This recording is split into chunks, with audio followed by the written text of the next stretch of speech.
ನಮಸ್ಕಾರ ಸ್ನೇಹಿತರೆ. ನಮ್ಮ ದಿನನಿತ್ಯದ ಜೀವನದಲ್ಲಿ ಇಷ್ಟು ಚಿಕ್ಕ ಚಿಕ್ಕ ಟಿಪ್ಸ್ಗಳು ಇರುತ್ತವೆ.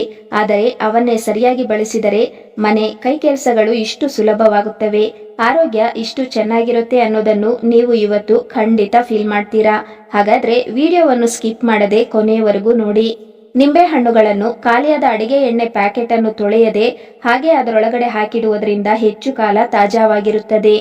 ತರಕಾರಿಗಳನ್ನು ಕತ್ತರಿಸಲು ಮರದ ಫಲಕಗಳನ್ನು ಬಳಸುತ್ತೇವೆ, ಆದರೆ ಅವು ಸ್ವಲ್ಪ ಸಮಯದ ನಂತರ ಕಪ್ಪಾದ ಫಂಗಸ್ ಅಥವಾ ಶಿಲೀಂಧ್ರ ಬರುತ್ತದೆ. ಇದರಿಂದ ಅದರಲ್ಲಿ ಬ್ಯಾಕ್ಟೀರಿಯಾಗಳು ಬರುವ ಸಾಧ್ಯತೆ ಇರುತ್ತದೆ. ಹಾಗಾಗಿ ಅದನ್ನು ಕತ್ತರಿಸಿದ ನಿಂಬೆಹಣ್ಣಿನ ಹೋಳಿಗೆ ಸ್ವಲ್ಪ ಅಡಿಗೆ ಸೋಡವನ್ನು ಹಾಕಿ ಉಜ್ಜುವುದರಿಂದ ತುಂಬಾ ಸುಲಭವಾಗಿ ಹೋಗುತ್ತದೆ. ನಂತರ ತೊಳೆದು ಬಿಸಿಲಿನಲ್ಲಿ ಒಣಗಿಸಬೇಕು. ಈ ರೀತಿ ವಾರಕ್ಕೆ 1 ಬಾರಿ ಮಾಡಿದರೆ ಕಣ್ಣಿಗೆ ಕಾಣದ ಶಿಲೀಂಧ್ರ ಬ್ಯಾಕ್ಟೀರಿಯಾಗಳು ಸಾಯುತ್ತವೆ. ಜೇನುತುಪ್ಪ ಬಾಟಲಿ ಒಳಗಡೆ 2-3 ಮೆಣಸು ಕಾಳುಗಳನ್ನು ಹಾಕುವುದರಿಂದ ಇರುವೆಗಳು ಬರುವುದಿಲ್ಲ. ಕೆಲವರಿಗೆ ಪೀರಿಯಡ್ಸ್ ನಿಯಮಿತವಾಗಿ ಬರುವುದಿಲ್ಲ, ತಡವಾಗುತ್ತದೆ.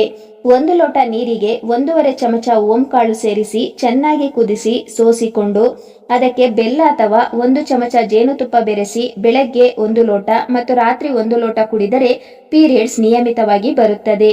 2 ಊದುಬತ್ತಿ ಕಡ್ಡಿಯನ್ನು ತೆಗೆದುಕೊಂಡು ಅದರ ಮೇಲಿರುವ ಕಪ್ಪಾದ ಪುಡಿಯನ್ನು ಉದುರಿಸಿಕೊಂಡು ಅದನ್ನು ಟಿಶ್ಯೂ ಪೇಪರ್ನಲ್ಲಿ ಸ್ವಲ್ಪ ಸ್ವಲ್ಪ ಹಾಕಿ ಮಡಚಿ ಬೀರು ಅಥವಾ ಕಬೋರ್ಡಿನಲ್ಲಿ ಬಚ್ಚಲು ಬಾತ್ರೂಮ್ಗಳಲ್ಲಿ ಇಡುವುದರಿಂದ ಕೆಟ್ಟ ವಾಸನೆ ಮಾಯವಾಗಿ ಒಳ್ಳೆಯ ಸುವಾಸನೆ ಬರುತ್ತದೆ. ಬೆಳ್ಳಿಯ ಪೂಜಾ ಸಾಮಗ್ರಿಗಳನ್ನು ಕೋಲ್ಗೇಟ್ ಪುಡಿಯಿಂದ ತೊಳೆಯುತ್ತಾರೆ, ಆದರೆ ಅದು ತೊಳೆದಾಗ ಮಾತ್ರ ಹೊಳೆಯುತ್ತವೆ, ನಂತರ ಬಹು ಬೇಗನೆ ಕಪ್ಪಾಗುತ್ತವೆ. ಅದರ ಬದಲಿಗೆ ಸಬೀನ ಹಾಕಿ ಉಜ್ಜಿ ತೊಳೆದು ಇಟ್ಟರೆ ತುಂಬಾ ದಿನಗಳವರೆಗೆ ಪಳಪಳ ಎಂದು ಹೊಳೆಯುತ್ತಾ ಇರುತ್ತವೆ. ಮಲ್ಲಿಗೆ ಹೂಗಳು ಹೆಚ್ಚು ಕಾಲ ಫ್ರೆಶ್ ಆಗಿರುವುದಿಲ್ಲ. ಹಾಗಾಗಿ ಒಂದು ಡಬ್ಬದಲ್ಲಿ ಕೆಳಗೆ ಒಂದು ಟಿಶ್ಯೂ ಪೇಪರ್ ಹಾಕಿ ನಂತರ ಹೂಗಳನ್ನು ಇಟ್ಟು ಅದರ ಮಧ್ಯದಲ್ಲಿ ಟಿಶ್ಯೂ ಪೇಪರ್ ಅನ್ನು ಚಿಕ್ಕ ಚಿಕ್ಕ ತುಂಡುಗಳಾಗಿ ಹರಿದು ಹಾಕಿಡಿ. ಹೀಗೆ ಮಾಡುವುದರಿಂದ ಹೂವಿನಲ್ಲಿರುವ ನೀರಿನಂಶವನ್ನು ಪೇಪರ್ ಹೀರಿಕೊಳ್ಳುತ್ತದೆ. ನಂತರ ಮೇಲೆ ಒಂದು ಟಿಶ್ಯೂ ಪೇಪರ್ ಅನ್ನು ಮುಚ್ಚಿ ಡಬ್ಬವನ್ನು ಮುಚ್ಚಿ ಫ್ರಿಡ್ಜ್ ನಲ್ಲಿ ಇಡಿ. ಆಗ 15ರಿಂದ 20 ದಿನಗಳ ಕಾಲ ಮಲ್ಲಿಗೆ ಹೂವು ತುಂಬಾ ಫ್ರೆಶ್ ಆಗಿರುತ್ತದೆ. ಬಾಳೆಹಣ್ಣುಗಳು ಹೆಚ್ಚು ಕಾಲ ತಾಜಾವಾಗಿಡಲು ಬಾಳೆಹಣ್ಣಿನ ತೊಟ್ಟಿಗೆ ಟಿಶ್ಯೂ ಪೇಪರ್ ಅನ್ನು ಸುತ್ತಿ ರಬ್ಬರ್ ಅನ್ನು ಹಾಕಿ ಇಡುವುದರಿಂದ ಹೆಚ್ಚು ಕಾಲ ಫ್ರೆಶ್ ಆಗಿರುತ್ತದೆ ಮತ್ತು ಸಣ್ಣ ಸಣ್ಣ ನೊಣಗಳು ಕೂಡ ಬರುವುದಿಲ್ಲ. ಕೆಲವು ಸಲ ರಾತ್ರಿ ಸಮಯದಲ್ಲಿ ಹೆಚ್ಚು ಅನ್ನ ಉಳಿದು ಬಿಡುತ್ತದೆ. ಅದನ್ನು ವ್ಯರ್ಥ ಮಾಡದೆ ಈ ರೀತಿ ಮಾಡಿ. ಒಂದು ಮಣ್ಣಿನ ಪಾತ್ರೆಗೆ ಉಳಿದ ಅನ್ನವನ್ನು ಹಾಕಿ ಅದಕ್ಕೆ ಅರ್ಧ ಲೋಟ ಹಾಲು, ಅರ್ಧ ಲೋಟ ಮೊಸರು, ಒಂದು 5ರಿಂದ 6 ಕರಿಬೇವಿನ ಎಲೆ, 2 ಹಸಿ ಮೆಣಸಿನಕಾಯಿಯನ್ನು ಕತ್ತರಿಸಿ ಹಾಕಿ, ಒಂದು ಈರುಳ್ಳಿಯನ್ನು ದೊಡ್ಡದಾಗಿ ಕತ್ತರಿಸಿ ಅದಕ್ಕೆ ಹಾಕಿ ಚೆನ್ನಾಗಿ ಕಲಸಿ ಮುಚ್ಚಳವನ್ನು ಮುಚ್ಚಿ ರಾತ್ರಿಯೆಲ್ಲ ಬಿಡಿ. ಬೆಳಗ್ಗೆ ಅದಕ್ಕೆ ಸ್ವಲ್ಪ ಉಪ್ಪು ಹಾಕಿ ಕಲಸಿ ತಿನ್ನುವುದರಿಂದ ಆರೋಗ್ಯಕ್ಕೆ ತುಂಬಾ ಒಳ್ಳೆಯದು. ಹಿಂದಿನ ಕಾಲದಲ್ಲಿ ಹಳ್ಳಿಗಳಲ್ಲಿ ಇದೇ ರೀತಿ ತಿಂದು ಹೊಲದಲ್ಲಿ ಕೆಲಸ ಮಾಡಲು ಹೋಗುತ್ತಿದ್ದರು. ಇದು ಹೆಚ್ಚು ಆರೋಗ್ಯವನ್ನು ಮತ್ತು ಶಕ್ತಿಯನ್ನು ಸಹ ಕೊಡುತ್ತದೆ. ಬೇಸಿಗೆ ಕಾಲದಲ್ಲಿ ತಂಪನ್ನು ಸಹ ಕೊಡುತ್ತದೆ. ರೋಗ ನಿರೋಧಕ ಶಕ್ತಿಯನ್ನು ಹೆಚ್ಚಿಸುತ್ತದೆ. ಒಂದು ಆಲೂಗಡ್ಡೆಯನ್ನು ತುರಿದುಕೊಂಡು ರಸ ತೆಗೆದುಕೊಂಡು ಅದಕ್ಕೆ 1 ಚಮಚ ಅಕ್ಕಿ ಹಿಟ್ಟನ್ನು ಹಾಕಿ ಪೇಸ್ಟ್ ಅನ್ನು ತಯಾರಿಸಿ ಅದನ್ನು ಮುಖಕ್ಕೆ ಹಚ್ಚಿ 5 ನಿಮಿಷ ಮಸಾಜ್ ಮಾಡಿ ನಂತರ 10 ನಿಮಿಷ ಬಿಟ್ಟು ತಣ್ಣೀರಿನಿಂದ ತೊಳೆಯುವುದರಿಂದ ಮುಖದ ಮೇಲಿನ ಕಪ್ಪು ಮಚ್ಚೆಗಳು, ಕಣ್ಣಿನ ಸುತ್ತ ಇರುವ ಕಪ್ಪು ಮಚ್ಚೆಗಳು ಮತ್ತು ಮೊಡವೆಯ ಕಲೆಗಳು ಕಡಿಮೆಯಾಗುತ್ತವೆ. ಸಾಮಾನ್ಯವಾಗಿ ಹುರಿಗಡಲೆ ಬೇಗನೆ ಮೆತ್ತಗಾಗುತ್ತದೆ ಮತ್ತು ಹುಳ ಬೀಳುತ್ತದೆ. ಹಾಗಾಗಿ ಹುರಿಗಡಲೆ ಡಬ್ಬದಲ್ಲಿ 2 ಬಿರಿಯಾನಿ ಎಲೆಗಳನ್ನು ಹಾಕಿಡುವುದರಿಂದ ಹುರಿಗಡಲೆ ಮೆತ್ತಗಾಗುವುದಿಲ್ಲ ಮತ್ತು ಫ್ರೆಶ್ ಆಗಿ ಇರುತ್ತದೆ.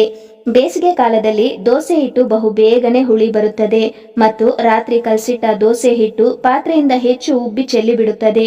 ಹಾಗೆ ಆಗದೇ ಇರಬೇಕೆಂದರೆ ದೋಸೆ ಹಿಟ್ಟಿಗೆ 8ರಿಂದ 10 ಐಸ್ ಕ್ಯೂಬ್ಗಳನ್ನು ಹಾಕಿಡುವುದರಿಂದ ದೋಸೆ ಹಿಟ್ಟು ಹುಳಿ ಬರುವುದಿಲ್ಲ ಮತ್ತು ಹೆಚ್ಚು ಉಬ್ಬಿ ಚೆಲ್ಲುವುದಿಲ್ಲ. ಬೆಳ್ಳುಳ್ಳಿಯನ್ನು ಸುಲಭವಾಗಿ ಸುಲಿಯಲು 2 ನಿಮಿಷ ಬೆಳ್ಳುಳ್ಳಿಯನ್ನು ನೀರಿಗೆ ಹಾಕಿ ನಂತರ ಸುಲಿದರೆ ತುಂಬಾ ಸುಲಭವಾಗಿ ಮತ್ತು ಬಹು ಬೇಗನೆ ಹೆಚ್ಚು ಬೆಳ್ಳುಳ್ಳಿಯನ್ನು ಸುಲಿಯಬಹುದು.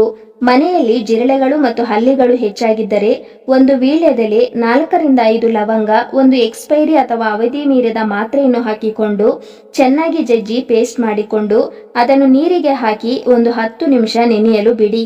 ನಂತರ ಅದನ್ನು ಸೋಸಿಕೊಂಡು ಒಂದು ಸ್ಪ್ರೇ ಬಾಟಲಿಗೆ ಹಾಕಿ ಎಲ್ಲೆಲ್ಲಿ ಹೆಚ್ಚಾಗಿ ಜಿರಳೆ ಹಲ್ಲಿಗಳು ಓಡಾಡುತ್ತವೆ ಅಲ್ಲಿ ಸ್ಪ್ರೇ ಮಾಡಿದರೆ ಜಿರಳೆ ಮತ್ತು ಹಲ್ಲಿಗಳು ಬರುವುದಿಲ್ಲ.